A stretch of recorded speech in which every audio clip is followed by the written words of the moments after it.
Now is Congressman Adam Schiff, ranking member on the House Intelligence Committee. And Congressman, thank you so much for being here. You bet. So I want to start with that, because this idea that you have 3 different House committees setting up to investigate Hillary Clinton, the vanquished opponent of Donald Trump in the presidential election, I think strikes a lot of people who have histories outside the United States and who are familiar with sort of authoritarian regimes as really alarming to be happening in a democracy. What do you make of it? Well, that's exactly right. I used to be part of a commission, the Democracy Assistance Commission, that would meet with emerging democracies, and one of the points we would always make is, if you win an election, when you win an election, you don't try to use the justice system, pervert the justice system to punish your vanquished opponent. And that's what's happening here. The White House, in violation of Department of Justice policy, has intervened with the Justice Department to say, we want you to take certain steps, lift the gag rule to advance an investigation of my vanquished opponent. And I have to say, for the Republicans in Congress to go along with that, to open an investigation, to become complicit in that, really makes them part of this dismantling of our system of checks and balances, one brick at a time. And it's not an isolated thing. This is the same president who is interviewing candidates for U.S. Attorney in New York. It's the same president who is nominating to head the criminal division the lawyer for Alpha Bank, the Russian bank that was in communication with Trump Tower. It's part of a pattern, and it needs to be resisted by Congress, not embraced. I want to let you listen to Devin Nunes, who's still the chair of the House Intelligence Committee, although he's supposedly recused in the Russiagate investigation, talking about whether or not he had been speaking to the White House about what he's doing. Take a look.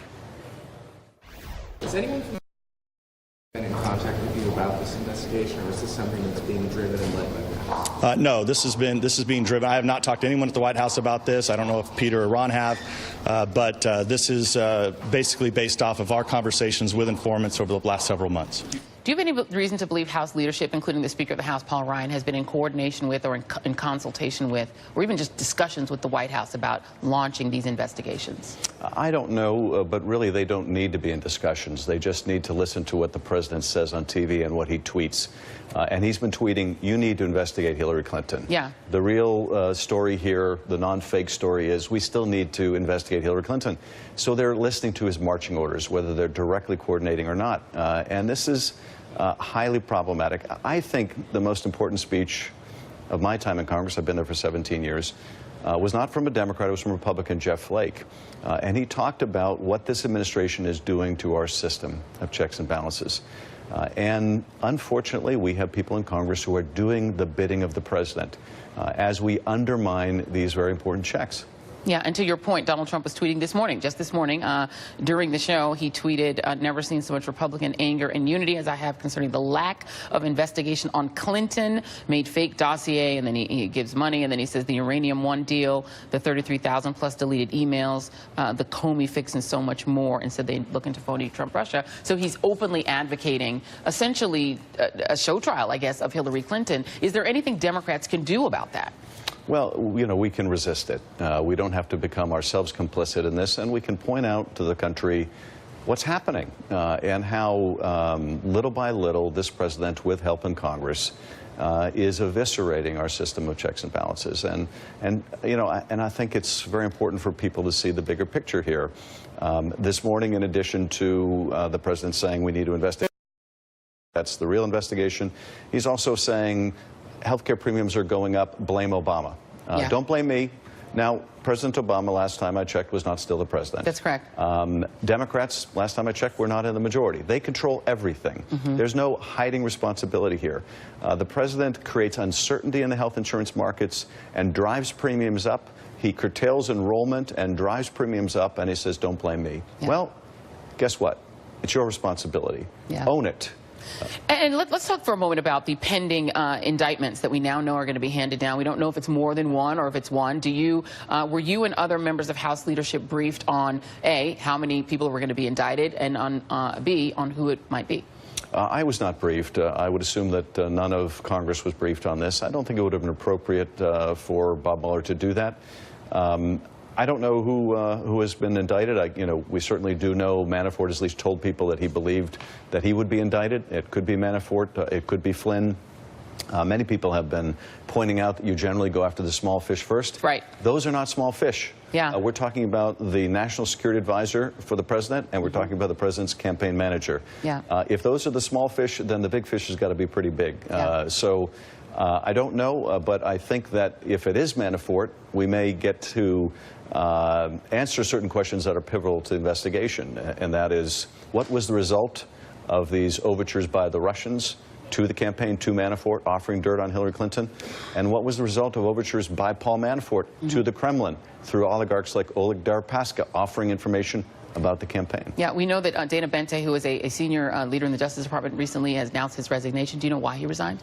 I don't, and it could be something completely removed, but you have to imagine that there is a lot of concern and consternation within the Justice Department about what is happening to the department, that the independence of the department is being assailed.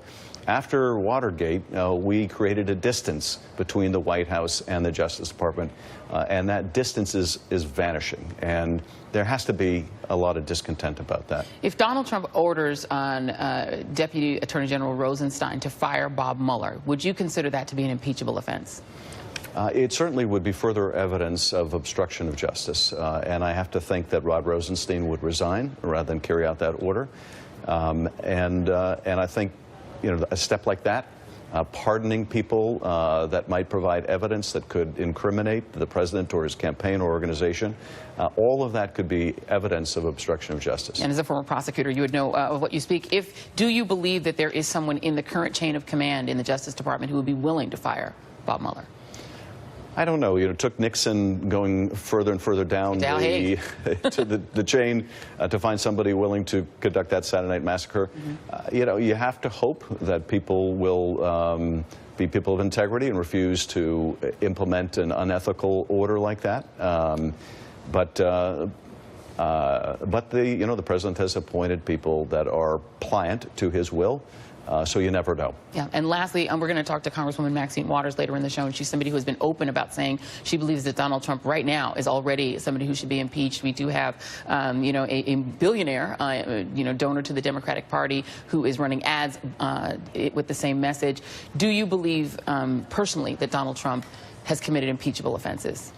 You know, I have the unusual experience of having tried an impeachment case in the Senate involving a New Orleans judge a few years ago, and I realize what a high bar it is. And in a Republican Congress, the bar is, can Republican members go back to their districts and make the case that they voted to remove the president because his conduct was so incompatible with office, and it was not simply a way of nullifying because those other people didn't like the result. That's a pretty high bar. And the president goes to all of these rallies to essentially make the anti-impeachment argument when he says those people who look down on you are trying to steal your great electoral victory. My feeling is that we shouldn't give any ammunition to the idea that we are racing to embrace this before all the facts are in. Let's finish our investigations. Let's see where they lead. Let's find out what the president's conduct has been, as well as those around him and those in the campaign, and then we can make a decision about what the consequences should be. Congressman Adam Schiff, thank you so much. Really appreciate you being here. Thank you.